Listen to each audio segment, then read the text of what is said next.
Good morning and welcome to the Morning Scoop for Thursday, March 17th. This is your daily Buckeye fix. I'm Tom Moore. The spring game is in 30 days, the Notre Dame game in 170 days, the game against Michigan in 254 days. Speaking of leprechauns, a very happy St. Patrick's Day to you all. Hope you're celebrating responsibly. The Ohio State football team is out celebrating today on spring break. They will be back next week to continue spring practice. But in the meantime, we're going to continue our look at some of the takeaways from winter workouts and the first week of spring ball. Today you're going to be hearing more from head coach Ryan Day. We did a show with some of his thoughts last week, but there was a lot more to discuss, so we're going to touch on some of that today. As always, these clips are courtesy of the Ohio State University Athletics Department. So this time last year, CJ Stroud had not thrown a college pass. He was still battling Jack Miller and Kyle McCord for the starting job. Now he's viewed as more or less a proven thing. So with all of that, and with the Heisman finalist and some of the school records he set last year, how do you guard against complacency? Here was Day's answer on that. I think when you dive into CJ, you realize he's highly motivated. Just the way he came out and played in that Rose Bowl, you can see that he comes out with the mindset that he has something to prove every day. He does. That's just the way he's wired. I think that's what gives him an opportunity to be great. Is he great yet? No, he's not, but he's on his way there. And I think it's that approach of I have to prove myself every single day. And I think that's just the way he was brought up, just the way things have happened in his life. And I expect him to be that way throughout this spring and into the preseason and then into next year because, like you said, there's still a lot to prove. And I think that's just the way he's wired, and he's very competitive in that area. One of the ongoing stories any spring is position switches. Paris Johnson was a starter at right guard for the Buckeyes last year. Now he's sort of penciled in as the starter at left tackle. Now that's quite a difference moving from right guard to left tackle. So how has that transition gone so far for Paris? You're going to hear Day's answer on that, and then you'll hear a follow-up from Doug Lesmerises of Cleveland.com about the wide receivers. Yeah, we recruited him as a tackle. We always felt like he was a tackle, but to his credit, he wanted to get on the field last year and really learned a lot playing last year at guard, just pad level, understanding calls. I mean, it's really going to pay dividends for him down the road. But now making the transition to tackle is he's played it his whole life other than last year, so it's not like it's new to him. But this will be his first time starting out there, and he's going to grab onto it, own it. I mean, his approach every day, his work ethic, all those things are really off the charts. And I know he's already started a great relationship with Justin, so this is just a start to it, and we'll kind of get an idea where we are about midway through. But he has high aspirations, and he's a high achiever. So when he sets his mind to something, it usually happens. And we know you want your receivers to be versatile and know multiple positions. Garrett Wilson, after a year in the slot, went back outside last year. Jaxon this season, stay in the slot, might go outside. How do you think that evolves? Yeah, both. Yeah, we're gonna have to move Jaxon around. That's just how it's gonna have to go. And so even last year in the bowl game, he played outside a little bit. Caught the big touchdown pass and a 2 tight end set. So he's a quick learner, and really the more, like you said, the versatile those guys are, and we can move them around, the better we're gonna be. So. I don't think there's one guy that's just learning one position. I think they're all learning multiple positions right now, which is really the way it should be done. Is that moving guys around, especially with Jaxon, is that to help just free up some other opportunities for other guys, or is that knowing every defense in the country is going to be trying to stop Jaxon Smith-Njigba and you want him all over the place to make that more different? Both. Yeah, I think, but when you take away Jaxon, then, we also have the run game, and then we have...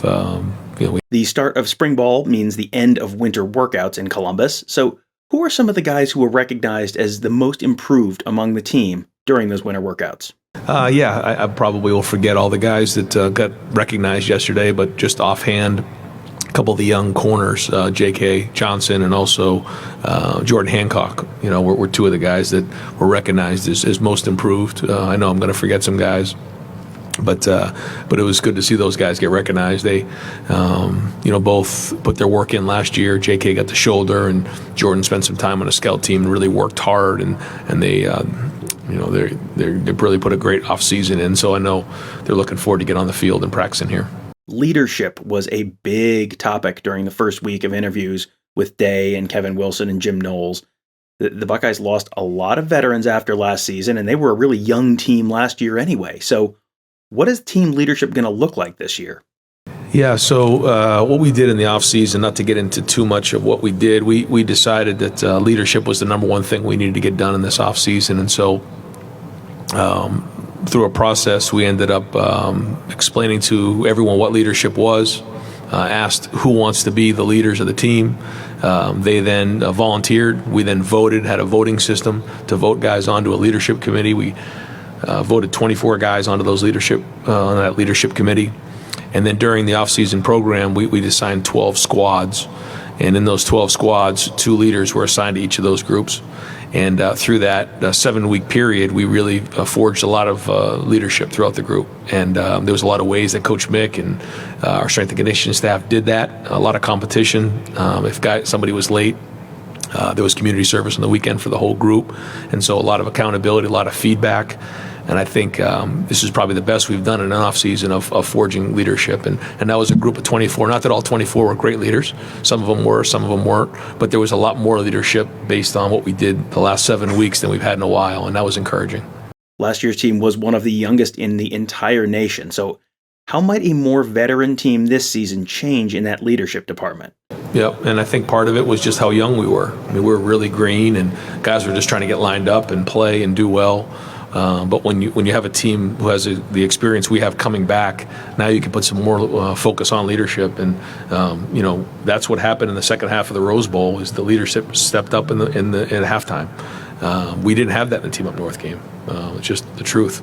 And so when you think about some of the games we've had here, like the Big Ten championship game against Wisconsin, we're kind of reeling at halftime. We come out and play really well in the second half.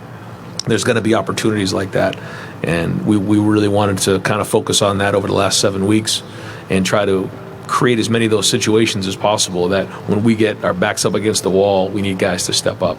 And so that's been a focus and identification. I think we've really made a lot of progress there, but the proof will be in the pudding here moving forward. Speaking of changes, Jim Knowles obviously coming in to implement a very different defense and change a lot of things on the defensive side of the ball. How much has he tweaked the structure of practice and how things are getting taught on that defensive side of the ball?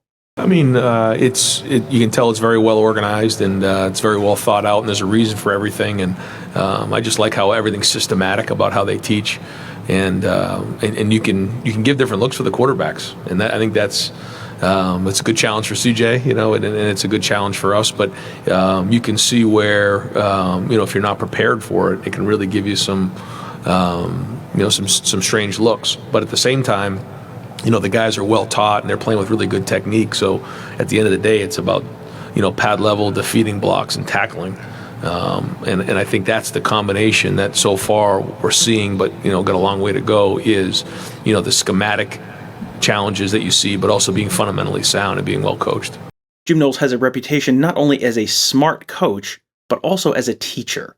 So how did Day figure out that he was someone whose teaching style would work and that he was someone who Day really wanted to hire to change the defense? Just calling and asking around. I had a long conversation with Coach Cutcliffe. Was unbelievable just being able to share with me, and that conversation was something I really appreciated. But in that conversation, he just kind of explained what exactly we're seeing right now.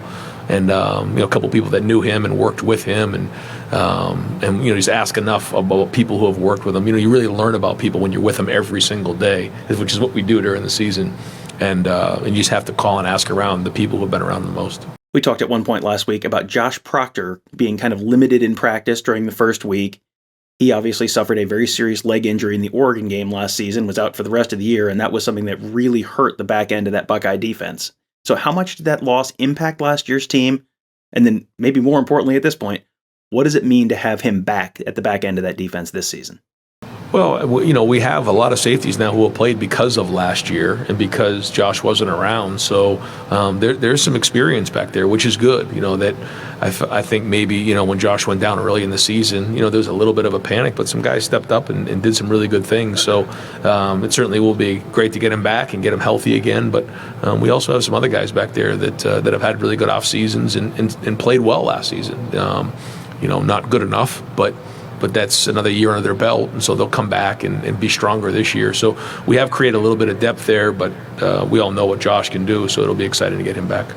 Well, I hope you guys enjoyed that show. We will be back. We'll have a little more a few more interviews to share with you in the next couple days as we kind of get back to the schedule of a regular Ohio State spring practice week. Next week should be plenty more to talk about. There are a lot of storylines we're tracking right now and a lot of stuff that's going to be interesting in the lead up to that spring game on April 16th. So hope you guys enjoyed that one.